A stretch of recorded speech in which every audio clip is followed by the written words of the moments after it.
If you just look at me Go when you straight answer the ahead. question. Who's Patriots man? What's his first name? Dan. So Dan? maybe All right, look I'm right going to look at me. around Dan. You can To look you? right at me, yeah, so that way you're not looking at the camera. Okay. So even if somebody else asks you a question, you can just stay here. Okay, first, can you say and spell your name? Okay, my name is Patrick Hood, H-O-O-D, and I'm a lieutenant with the State Police in Augusta. That's Troop D. Troop D. Starting with this morning, what happened? So at approximately 5:30-ish, we received a call from a resident of Dead River Road saying that two men actually thought that they saw Mr. Tilley in the area. So at that point at 5:30, we made a call to 4 of our troopers, 2 of which are canine officers, and we started them this way. But we had a little bit of a travel time, so we called our partners at Sagadahoc Sheriff's Department, and they rolled a couple of units here to contain the area to make sure that if this was in fact Mr. Tilley, we kept him in the area, so we had a place to start from. And getting him into custody, how did that? So once the state police units with the canines arrived on scene, they came over and they actually started the track, and they had a positive track working the area.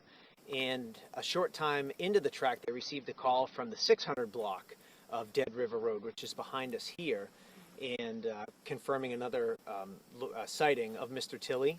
And at that point, the canine track was actually active, and a short time later, they had contact with him visually at first. They closed the distance, and then they had physical contact and took him into custody without incident.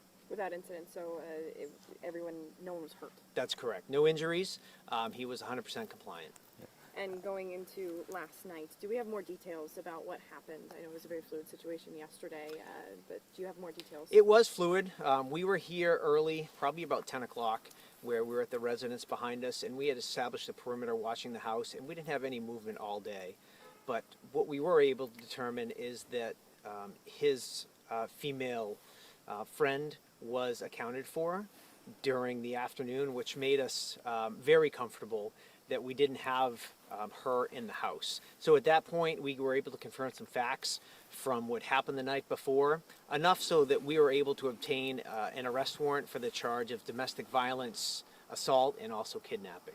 So at that point, we had warrants for him, and we continued our focus on him.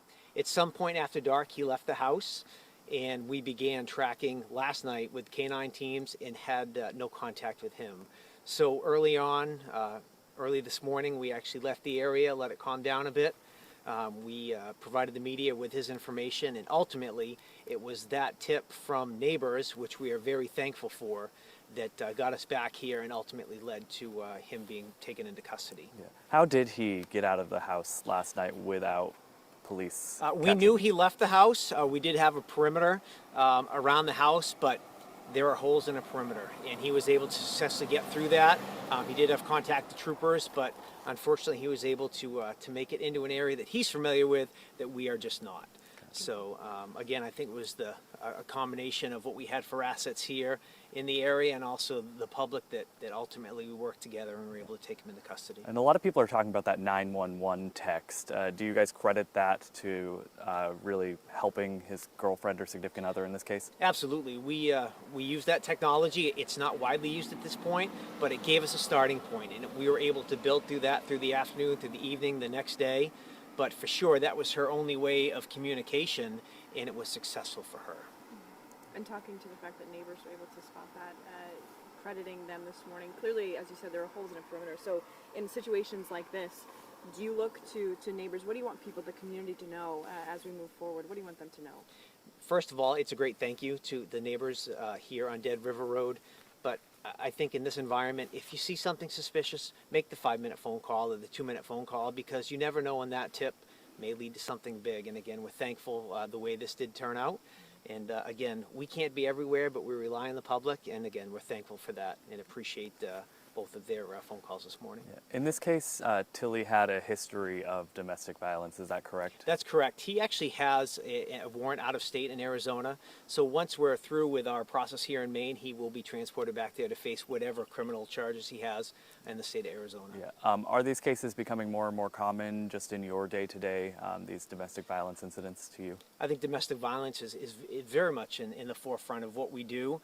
I think we have had a culture shift where it's no longer something that is quiet. People don't accept it. People say things. They make reports. Sometimes they're public, sometimes they're anonymous, but we take it very seriously, and we'll continue to do that.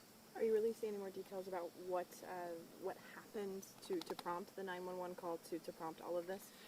There was an incident. There was a physical incident between the two parties. That incident did occur here, but it sounds like this is an ongoing situation between those two, and at this point, we are fortunate that she is safe and she can make a decision what she wants to do from this point, but we are pleased to say that she's safe and he's being held accountable. I see the door is bent on the residence over there. Is that from police entry? It is. And how many police were surrounding the home during that time? We had mostly troopers that were here. We had both road troopers and we both had troopers from our tactical team. So there were at least a dozen troopers here. But again, here in the rural parts of Maine, in heavily wooded, it's difficult to have 100% containment. But again, working together, we're able to make this come to a conclusion that we're all happy with. Do you believe at any point was he armed? There is zero indication that he was armed at any point during this.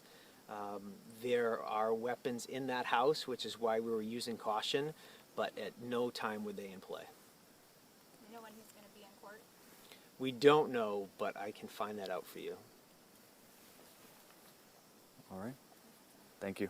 And thank you for handling our friends very professionally. You're the one that looked down. I don't think I I know. did. I can't Dan, help did it. we look down? Did you get him? Did you cut us off right here? I took a video.